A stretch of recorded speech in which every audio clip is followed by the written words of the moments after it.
নতুন নিয়মে Malaysia calling visa যেতে কত টাকা লাগবে? যোগ্যতা কি? কোন কাজে কত বেতন দেওয়া হচ্ছে? এজেন্সির মাধ্যমে কিভাবে যাবেন? আসসালামু আলাইকুম প্রিয় দর্শক বন্ধুরা। মালয়েশিয়া কলিং ভিসা নতুন নিয়মে চালু হবার পর অনেকের মনে একসাথে কয়েকটা প্রশ্ন। যেতে মোট কত টাকা লাগবে? কারা যোগ্য হবে? কোন কাজে কত বেতন দেওয়া হচ্ছে? এবং বৈধ এজেন্সির মাধ্যমে কিভাবে যাবেন? আজকের এই ভিডিওতে ধাপে ধাপে সব বিষয় পরিষ্কারভাবে তুলে ধরা হবে। বন্ধুরা, আপনারা যারা আমাদের এই চ্যানেলটিতে নতুন তারা অবশ্যই আমাদের এই ভিসা সংক্রান্ত চ্যানেলটিকে সাবস্ক্রাইব করে রাখবেন। তাহলে সবার আগে সকল ভিসা সংক্রান্ত পেয়ে যাবেন। প্রথমে চলুন জেনে নিই মালয়েশিয়া যেতে আনুমানিক কত টাকা লাগতে পারে। নতুন নিয়মে সরকার নির্ধারিত খরচ কাঠামোর বাইরে গিয়ে কোনো বৈধ এজেন্সি কাজ করতে পারবে না। সাধারণভাবে মেডিকেল, ভিসা প্রসেসিং, বায়োমেট্রিক, কাগজপত্র ও অন্যান্য সরকারি ফি মিলিয়ে মোট খরচ একটি নির্দিষ্ট সীমার মধ্যেই থাকবে। অস্বাভাবিক কম বা অস্বাভাবিক বেশি টাকা চাওয়া হলে সেটি ঝুঁকিপূর্ণ হতে পারে। এবার আসি যোগ্যতার বিষয়ে। নতুন নিয়ম অনুযায়ী আবেদনকারীর বৈধ পাসপোর্ট থাকতে হবে, নির্ধারিত বয়সসীমার মধ্যে থাকতে হবে এবং শারীরিকভাবে কাজের উপযোগী হতে হবে। সরকার অনুমোদিত মেডিকেল সেন্টার থেকে পরীক্ষায় উত্তীর্ণ হওয়া বাধ্যতামূলক। গুরুতর অসুস্থতা বা সংক্রামক রোগ থাকলে ভিসা অনুমোদন দেওয়া হবে না। কিছু নির্দিষ্ট খাতে কাজের অভিজ্ঞতা বা দক্ষতা থাকলে আবেদনকারী অগ্রাধিকার পাবে। তবে আনস্কিল্ড কাজের ক্ষেত্রেও সুযোগ থাকছে, যদি শারীরিক সক্ষমতা ও কাগজপত্র ঠিক থাকে।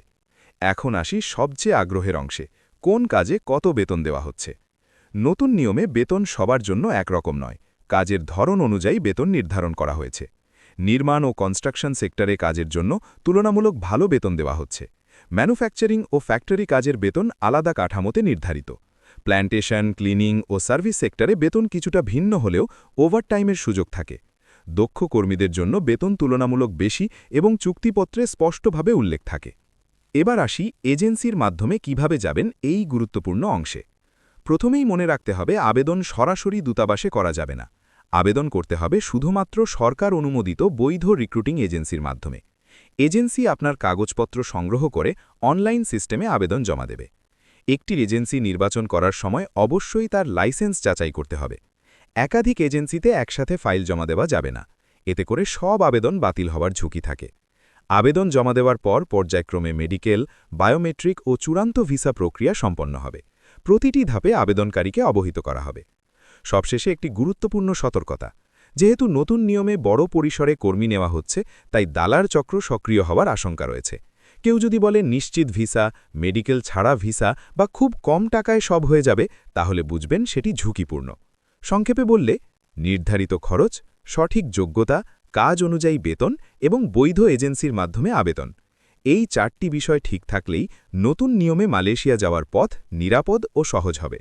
ভিডিওটি যদি আপনার উপকারে আসে তাহলে লাইক দিন, চ্যানেল সাবস্ক্রাইব করুন এবং তথ্যটি অন্যদের সাথে শেয়ার করুন, যাতে সবাই সঠিক পথে সিদ্ধান্ত নিতে পারে।